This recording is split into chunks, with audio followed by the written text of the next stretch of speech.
Olá a todos, eu sou Patrícia Camargo de Oliveira, sou professora de matemática e nessa aula, então, nós iremos tratar sobre o tema porcentagem. Bom, a porcentagem se refere a uma parte do conceito de razão e proporção.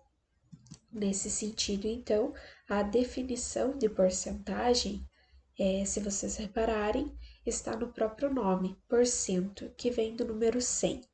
O que isso significa? Então, sempre que tratamos de uma relação de porcentagem, estamos nos referindo a uma proporção associada ao número 100. Dessa forma, então, podemos inferir que é algo proporcional a 100. Ou seja, se dividirmos algo por 100, cada pedacinho de algo será o equivalente a 1%. Temos, por exemplo, a relação com dinheiro, certo? Se nós pegarmos o valor de R$ 100 e dividirmos ele por 100, 1% desse valor será correspondente a R$ 1. Talvez esse tipo de pensamento torne a relação de porcentagem mais simples de entender. Na forma de fração, temos que o 100 é sempre o denominador dessa fração. Então, na razão associada ao número 100, nós colocamos o valor 100 na posição de denominador. Então, 1% estaria representado por 1 sobre 100.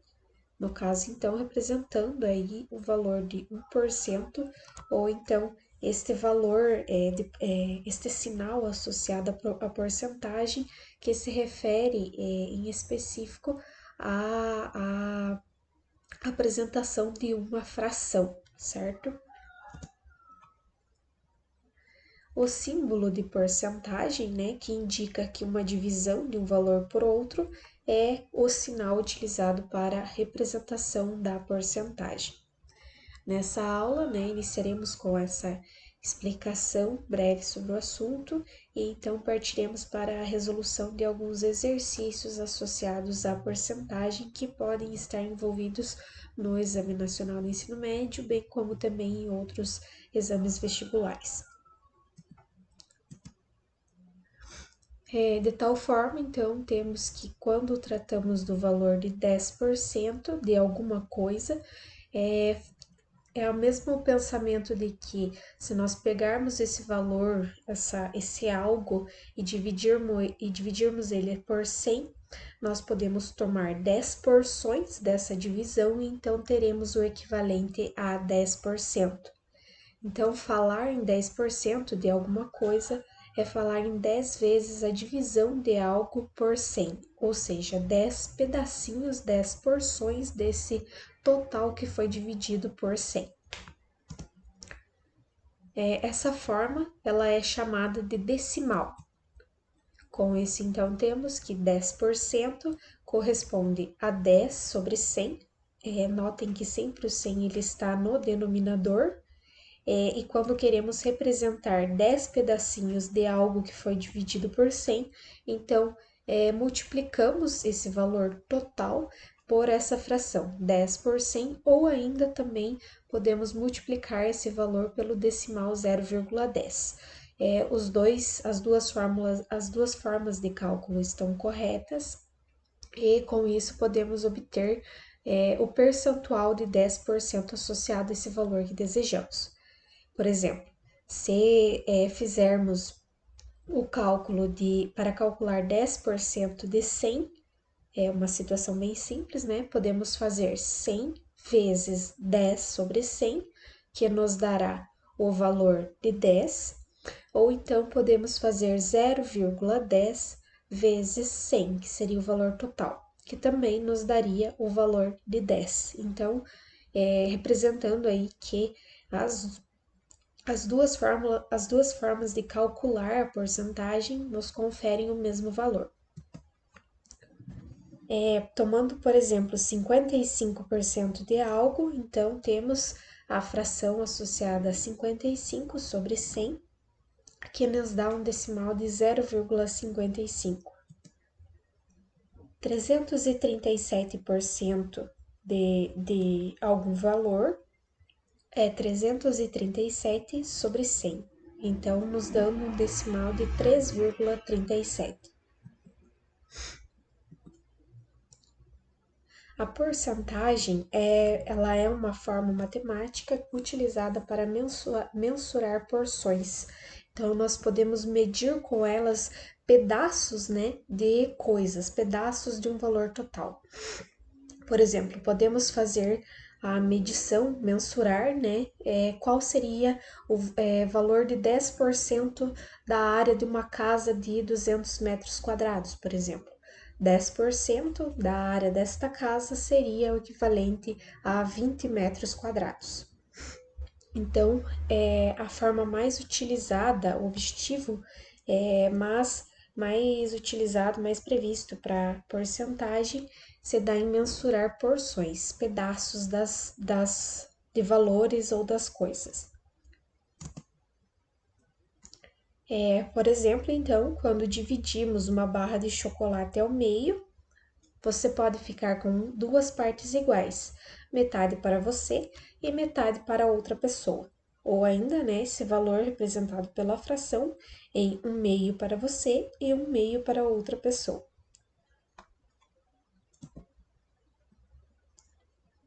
Não importa se for uma barrinha pequena ou a maior barra de chocolate do mundo, porque a proporção continua sendo 50% para um e 50% para outro, ou seja, metade e metade, certo? Isso na divisão para duas pessoas. Se a divisão fosse para um número maior de pessoas, então a porção que cada pessoa receberia seria menor, certo? Devido a essa porcentagem que cada pessoa irá receber ser menor também. Da mesma forma, então, 50% de uma barra de chocolate é a mesma quantidade que 50% de ouro. É metade da barra.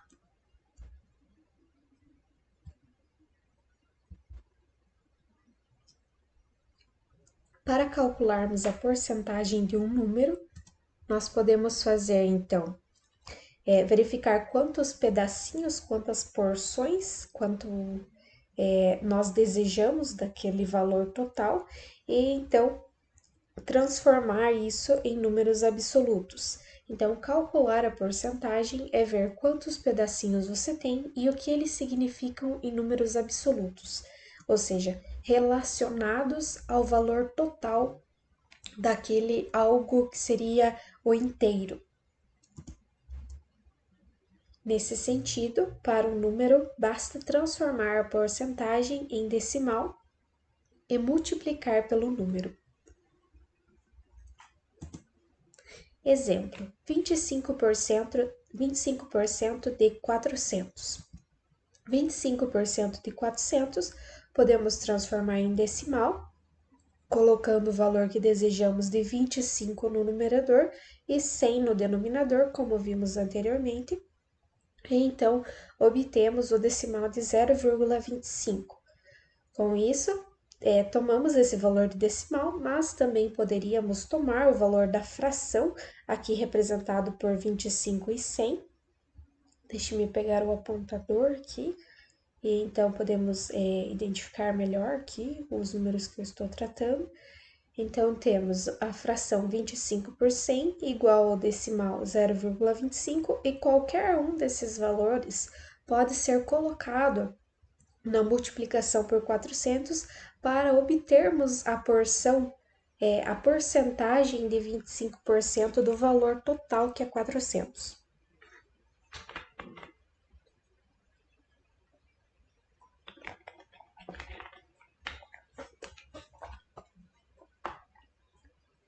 Esse cálculo, então, ele apresenta como resultado o valor igual a 100.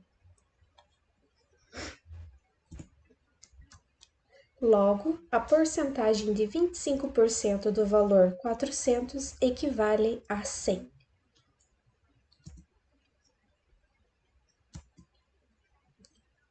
Para calcular a porcentagem de um número sobre outro, nós podemos fazer então Como exemplo para entender essa situação, se você tem R$ 80 e seu amigo tem R$ 320, para saber quantos reais você tem a menos que ele em porcentagem, faça 80 em relação a 320. Com isso, então, nós obtemos o percentual do valor que você tem correspondendo ao que o seu amigo tem. Então, temos que 80 vai no numerador, que é o valor que você possui, e 320 seria o nosso todo considerado aqui, o valor total, né? Porque você quer considerar o valor que você tenha em relação ao que o seu amigo tem. Então, 80 sobre 320, nós podemos cortar os zeros aqui, né? E poderia ficar 8 sobre 32 em uma relação mais simplificada. E obtemos aqui um percentual de 0,25. Ainda, né, se nós continuássemos com a simplificação aqui, por exemplo, poderíamos fazer 8 dividido por 8, ficaria 1 no numerador, e 32 dividido por 8 ficaria 4 no numerador, 1 sobre 4. Essa fração ela é bem conhecida e nos daria ali o percentual, essa porção aqui de 0,25, né? Esse decimal de 0,25. Então, com isso, podemos afirmar que você possui 25% do valor que o seu amigo possui. Com isso, considerando o valor do seu amigo como todo, R$ 320, que seria o valor que seu amigo tem como 100%, nós tiramos a porção que você possui de 25% desse valor, então temos 100% menos 25%, que nos dá um percentual de 75%. Esse percentual, então, indica a quantidade de dinheiro que você tem menos que o seu amigo. Então, o resultado aqui desse exemplo é que você possui 75% a menos do que o seu amigo tem em dinheiro, certo? Bom, agora vamos tratar de acréscimo e decréscimo, tratando de porcentagem. Temos aqui então como exemplo, né, para entendermos essa situação, que caso você tenha um valor e queira aumentar esse valor ou diminuir uma certa porcentagem dele, o macete é pensar que 100% é o mesmo que 1. Por exemplo, se você considerar que o valor total que você tem é 1 inteiro, você tem esse valor 1. Então, se você pegar, por exemplo, que R$ 100 seria igual a 1, você poderia diminuir desse valor 1, considerando então que ele seria o seu valor total. Se você vai aumentar a porcentagem, você fica com o que já tem e acrescenta em cima. É o princípio dos juros, né? Que há muita explicação, né, sobre isso, né? Quando consideramos a situação de bancos, por exemplo, né? A relação ali sempre há em contas poupança, por exemplo, a adição de juros, né? O valor que a pessoa guarda no banco, né? Então, esse é o princípio dos juros. É adicionado uma porcentagem em cima do valor que você já tem. A sua dívida, nesse caso, sempre aumenta, né? Para a situação em que você estaria considerando um juros para uma dívida. Há também a situação para boletos, né? Em que se você faz o atraso desses boletos, geralmente o atraso dos boletos vai aumentando os juros proporcionalmente à quantidade de dias que você atrasa esse boleto. Então, nesse caso, a dívida sempre aumentaria. Da mesma forma, se vai diminuir, você pega o que já tem e tira um pedaço. É o princípio do desconto. No fim, você paga menos. Na situação, então, que você vai até uma loja e verifica lá que algum produto ele está com um percentual de desconto de 20%. Então, se o valor total desse produto fosse de R$ 100, você ganharia um desconto de 20% desse valor, certo? Então, você poderia tirar desses R$ 100 20%, que corresponde ao valor de R$ 20, e então você pagaria nesse produto R$ 80, menos do que o valor inicial, certo? Esse então é o princípio do desconto. Esse princípio ele é um pouco mais simples da gente entender, né? Está mais associado aí ao nosso cotidiano.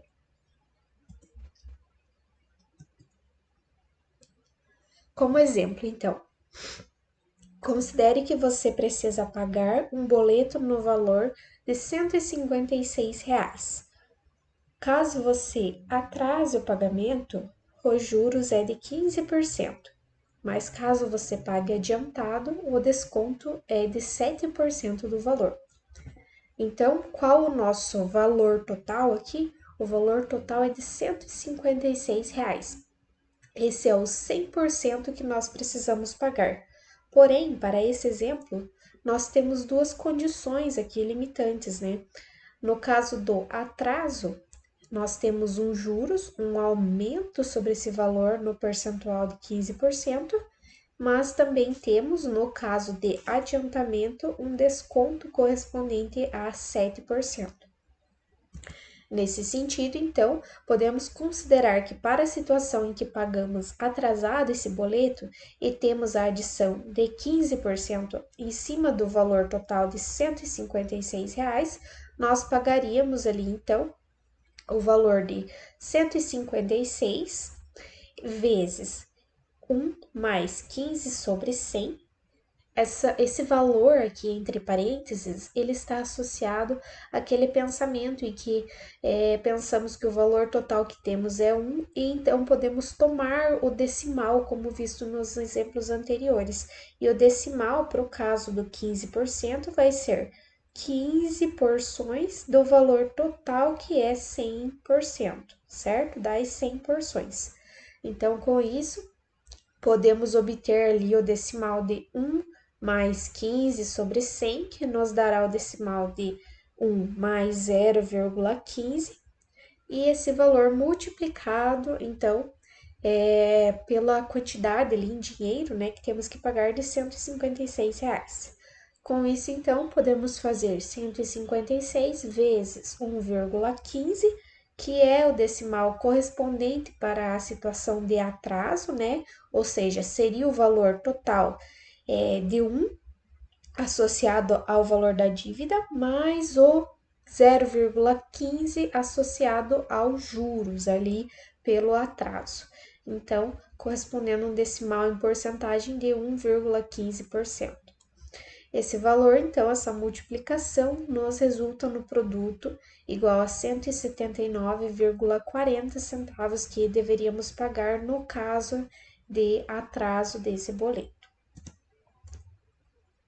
Com isso, então, podemos retirar ali desse valor com juros o valor do boleto de R$ 156 e verificamos que os juros, o 15% de juros, é equivalente a 23,40 centavos apenas de juros.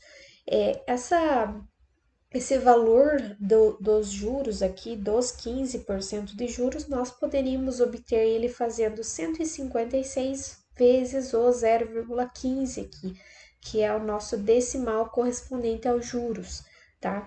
Então, no caso de querermos obter apenas o valor dos juros, poderíamos fazer o cálculo aqui do decimal correspondente a 15% vezes o valor total. No caso do desconto de 7%, por sua vez, podemos fazer então, na mesma situação vista anteriormente, aqui acima, né? Podemos considerar então que para o desconto, agora nós faremos um novo decimal associado a esse valor, e então temos aí um valor de 156 vezes 1 menos 7 sobre 100. Esse 7 sobre 100 está associado ao percentual de 7% de desconto que iremos ganhar. Nesse caso, utilizamos o cálculo aqui de menos para esse percentual, porque é um desconto que ganharemos nesse boleto pelo pagamento adiantado do mesmo, certo? Então, podemos obter aqui 156 vezes a situação de 1 menos 0,07. Desculpem, aqui faltou um outro zero antes do 7 aqui, mas o valor correto seria 1 menos 0,07.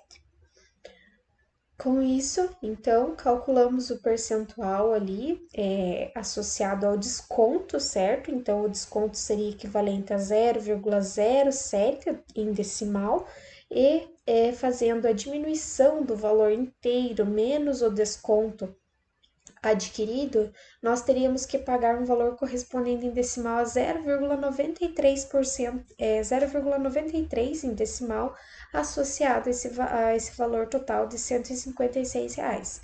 Com isso, então, o valor a ser pago para o boleto, no caso de adiantamento, seria de R$ 145,08.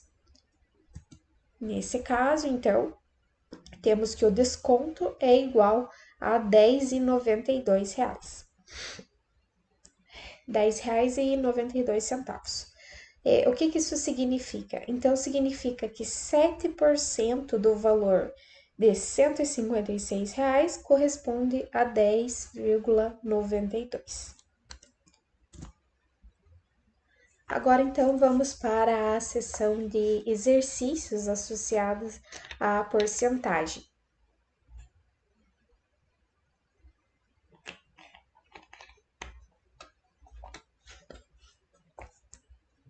Esse primeiro exercício, então, ele é um exercício que caiu no vestibular da Universidade Estadual do Rio de Janeiro em 2016.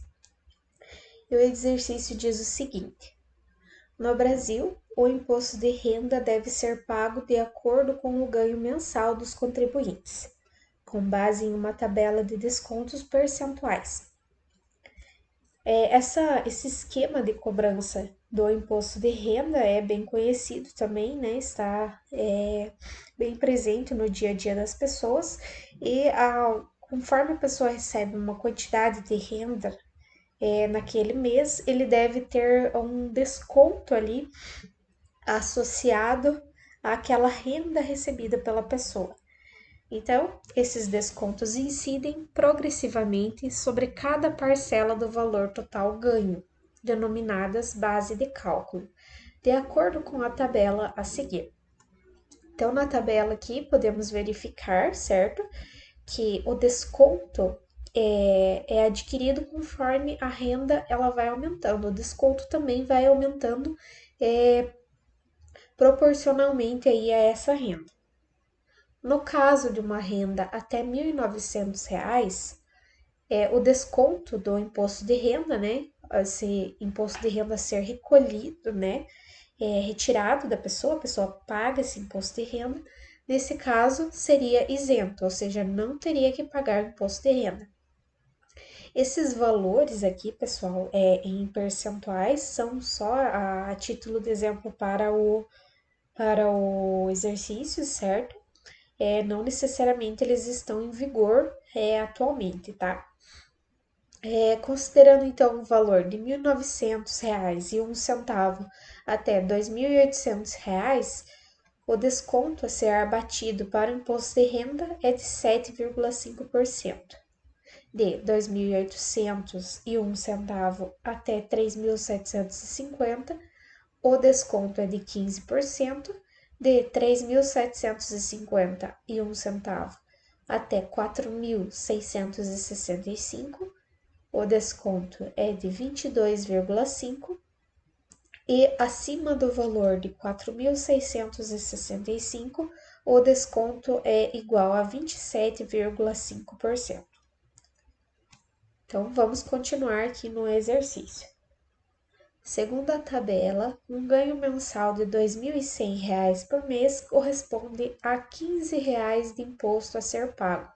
Veja que nessa situação, o que o exercício está apresentando para a gente? Utilizando aqui a tabela, por exemplo, veja que até R$ 1.900 o valor do desconto é isento, certo? E então essa contagem passa a ser de 1.901 até 2.800 com desconto de 7,5%. Veja que o valor excedente a R$ 1.900 aqui vai ser de R$ 200, certo? Para esse valor recebido aqui. Então, considerando aquela taxa de imposto de 7,5%, verificamos aqui que o imposto vai ser de R$ 15 a ser pago. Agora vamos para a parte prática do nosso exercício, a situação que o exercício quer que a gente considere. Temos então, admita um contribuinte cujo ganho total em determinado mês tenha sido de R$ 3.000. Para efeito do cálculo progressivo do imposto, deve-se considerar esse valor formado por 3 parcelas. A primeira de R$ 1.900, a segunda de R$ 900 e a terceira de R$ 200. O imposto de renda em reais que deve ser pago nesse mês sobre o ganho total é aproximadamente igual a. Veja só qual situação aqui que nós temos, né? Temos 4 opções aqui e vamos então calcular o nosso imposto. Veja que para a primeira parcela, correspondente ao valor de R$ 1.900, de acordo com a tabela apresentada pelo exercício, esse valor ele seria isento inicialmente. Até aí, então, não há nenhum cálculo a ser feito. Para a segunda parcela, por sua vez, essa pessoa ela recebeu R$ 900, certo? Então, nesse caso, já não passa, já não é mais isento esse valor, porque a junção do R$ 1.900 recebido anteriormente, mais esses R$ 900 reais recebidos nesse momento, corresponde ao valor de R$ 2.800, o que excede o valor de 1.900 isento em um valor correspondente a R$ 900, certo? Então, o que vamos fazer? Vamos pegar esse valor excedente ao que é isentado, no caso, R$ 900, e multiplicar pelo valor percentual do imposto a ser cobrado para essa faixa de valor, correto? Então, verificamos na tabela que o percentual a ser cobrado de imposto sobre o valor acima de R$ 1.900 é correspondente a 7,5%.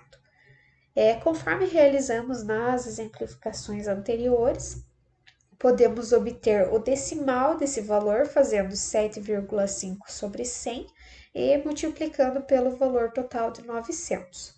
Então, temos o percentual de 0,075 vezes 900, que nos dá um valor de imposto correspondente a 67,50. Essa é a porcentagem correspondente a 7,5% de imposto a ser pago sobre os R$ 900 excedentes do valor que é isentado, certo?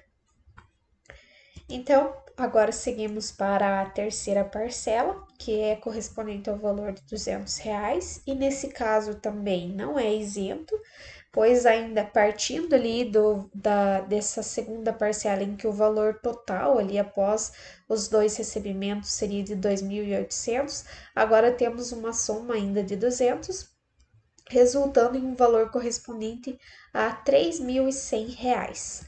Nesse sentido, então, verificamos na tabela que o valor a ser cobrado para essa faixa excedente a R$ 2.800 corresponde a 15%. Novamente, podemos fazer o decimal, então, tomando 15 sobre 100 e multiplicando esse valor pela quantidade ali que será total considerada para o pagamento do imposto.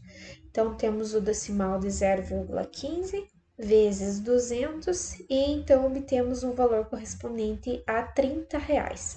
Para essa terceira faixa, então, do imposto, será recolhido um valor equivalente a R$ 30. Então, para esse caso, o imposto total pago vai ser correspondente à porcentagem de 7,5% excedente ao valor que seria isento e ainda mais R$ 30 associado à terceira faixa lá a terceira linha da coluna de imposto em que o valor excedeu R$ 2.800 e então agora o cálculo do imposto é feito considerando 15% ali de abatimento.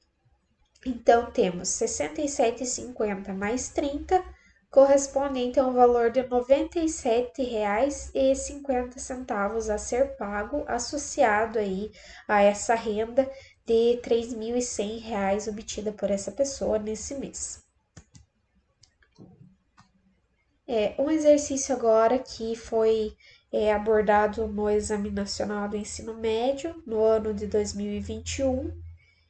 Temos então que em uma campanha promocional de uma loja, um cliente gira uma roleta conforme é apresentado no esquema, almejando obter um desconto sobre o valor total de sua compra. O resultado é o que está marcado na região apontada pela seta, sendo que todas as regiões são congruentes. Além disso, um dispositivo impede que a seta venha a apontar exatamente para a linha de fronteira entre duas regiões adjacentes, ou seja, ela sempre vai estar apontada para uma das opções, né? Nunca vai ser ali na divisória entre duas opções, certo? Um cliente realiza uma compra e gira essa roleta, torcendo para obter o desconto máximo. Então vejam aqui, nessa roleta, né, há diversas opções aqui de desconto, assim como também há algumas opções em que o desconto ganho é equivalente a zero, bem como também ganha outra tentativa de girar a roleta, certo? E podemos perceber que o maior valor de desconto encontrado nessa roleta é o valor equivalente a 10%, certo? Então, verificamos aqui que a probabilidade em porcentagem de esse cliente ganhar o valor do desconto máximo com um único giro da roleta é melhor aproximada por. Então, temos ali as 5 opções, né, comuns ali, são apresentadas 5 opções, 5 alternativas no Exame Nacional do Ensino Médio. A primeira, 8,3, a segunda, 10, a terceira, 12,5, a quarta, 16,6 e a quinta, 50%. Analisando aqui essa roleta apresentada pelo exercício, verificamos aqui então que nessa roleta há 12 formas de que 12 resultados possíveis para o giro ali da roleta, certo? Podemos contar aqui, ó. 1, 2, 3, 4, 5, 6, 7, 8, 9, 10, 11 e 12. Então, verificamos que quando a pessoa gira essa roleta ali, né, que ela for parando gradativamente ali pelo atrito, certo? Então, essa roleta ela vai parar em uma das opções, certo? E o resultado ali são 12 resultados possíveis, né? Pode ser qualquer um desses representados aqui por essas faixas. O resultado almejado pela pessoa é o do maior desconto, certo? De 10%. Então, verificamos que são 12 chances, né? 12 resultados para esse giro e o resultado almejado é de apenas um. Então, como que podemos fazer isso? Verificamos que o valor total dos resultados é 12 e o almejado é apenas um. Então, podemos estabelecer isso em uma fração, certo? Em que o valor total ele vai estar no denominador, certo? Enquanto que o desejado vai estar no numerador, fazendo ali justamente aquela associação de proporcionalidade e razão que conversamos no início da aula, certo? Então, essa proporção aqui é de 1 para 12, assim que podemos considerar essa proporção. Ou seja, é um resultado desejado em meio a 12 que podemos receber, certo? Então, a porcentagem, a chance que essa pessoa tem no giro da roleta de obter o desconto máximo é 1 em 12 chances, certo? Em 12 possibilidades ali de resultado. Então, temos que esse valor ele é correspondente ao decimal de 0,083. Isso, então, nos corresponde a um percentual ali. O percentual nós podemos obtê-lo pela multiplicação desse decimal por 100, certo? Então, temos um percentual de 8,3%. Portanto, a probabilidade ali, né, a porcentagem de obter esse desconto de 10% desejado é de 8,3%.